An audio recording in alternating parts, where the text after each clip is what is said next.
কি রাবণ বধ হলো না গো? আর কতদিন অশোক বনে বসে বসে আমাকে কাঁদতে হবে গো? ওগো প্রাণনা, ওগো রাম রাম। আষাঢ় মালা কাঁথি পলে পলে, আষাঢ় মালা কাঁথি পলে পলে, কতদিন কাঁদিব গো অশোকের তলে, কতদিন কাঁদিব গো অশোকের তলে। আষাঢ় মালা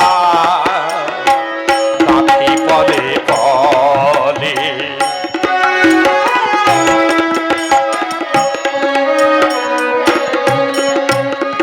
তবু আসে আছি কত বেদনা সহিয়ে, কতদিনে এ বেদনা দেবে গো মুছায়ে।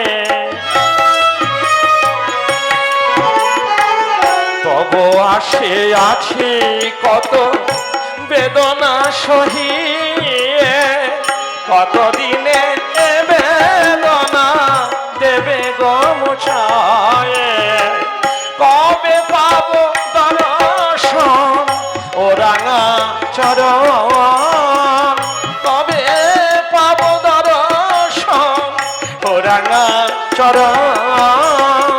ধুয়াবো চরণ নয়নের জলে, আষাঢ় মালা কাঁথি পলে পলে, আষাঢ় মালা কাঁথি পলে পলে। মা, মাগো আমি এসেছি মা, প্রণাম চরণে মা। তো হনুমান, হনুমান কেমন আছিস বাবা? খুব ভালো আছি মা, খুব আনন্দে আছি। তা বেশ, সংসারী ছেলে মেয়েরা আনন্দে থাকলে মা বাপের আনন্দ। কিন্তু হ্যাঁ রে হনুমান, মা আমার উদ্ধারের আর কত বাকি রে? সেই কথা দেওয়ার জন্যই তো আমি জানাবার জন্য ছুটে এসেছি। রাবণ বধ হয়ে গেছে, বিভীষণ এখন লঙ্কার রাজা। হ্যাঁ, তুমি যাবে রাম দর্শনে।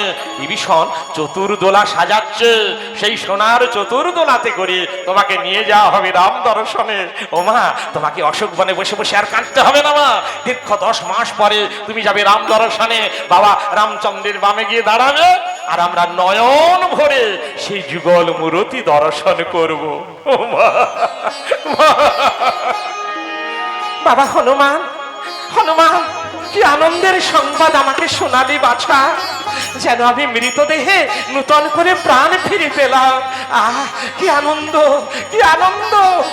হনুমান, হনুমান এই আনন্দ সংবাদের বিনিময়ে আমি তোকে কি দেব রে?